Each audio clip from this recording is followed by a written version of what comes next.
According to the ASPCA, nearly 1 in 5 households nationwide adopted a pet during the pandemic. But since then, the need placed on animals' rescues has actually skyrocketed. And that has led Minnesota's first and oldest rescue to open its first permanent space to deal with the needs of the community. Shayne Wells joins us with a tour of the new space and a look at their expanded services. Cute pups looking for a wonderful new home. You know, Pet Haven has been around for 70 years, finally opening a facility, if you will. Carrie D'Amato is the executive director. Why now? That's a really good question. Why now? So I think coming out of the pandemic or going through the pandemic, we realized how important community was. We really missed community. And it became very apparent that bringing people together was an important part of what we do, important part of rescue and saving lives.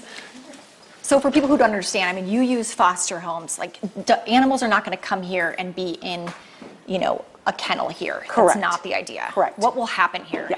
So our model is foster-based. We're the first foster-based organization in Minnesota, the second in the United States, which is pretty amazing. Yeah. That is. So our model is to keep pets out of shelters and into homes. Okay. So we do not want to keep them in kennels. We want them on couches.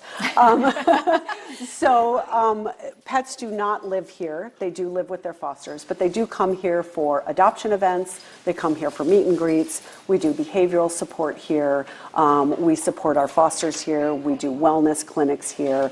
A lot happens at this physical space that we weren't able to do before, and it's been amazing. I have to mention something that caught my eye right away and that I'm eager to get into, the kitten cuddling room. Yes. Do tell. Yes, we do. We have a kitten cuddle room. We really feel it's important for people to have relationships with animals and be able to come in and at least meet some and interact with some. So we kind of have a revolving door of kittens. They go home to their fosters, but they can come here and play for the day, and people can come and meet them. People being anyone can come?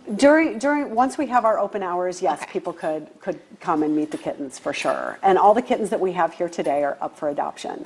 And I don't think people necessarily realize, like, with the foster-based system, these animals still need vet care. And this is something you were ahead before, kind of having to find vet partners, transporting animals all over the place. Now the idea is that most of that can happen here. Correct. So what we're able to do now through the generosity of our vet partners, who many of the vets volunteer their time to come here and gift to help the animals. We do wellness clinics, basic vaccinations, making sure that they're okay. We're able to do our deworming and things like that here at the facility, and then still use our vet partners for more non-standard procedures. So right now, Minnesota is kind of in crisis. We have more dogs in shelters than we have seen probably in a decade.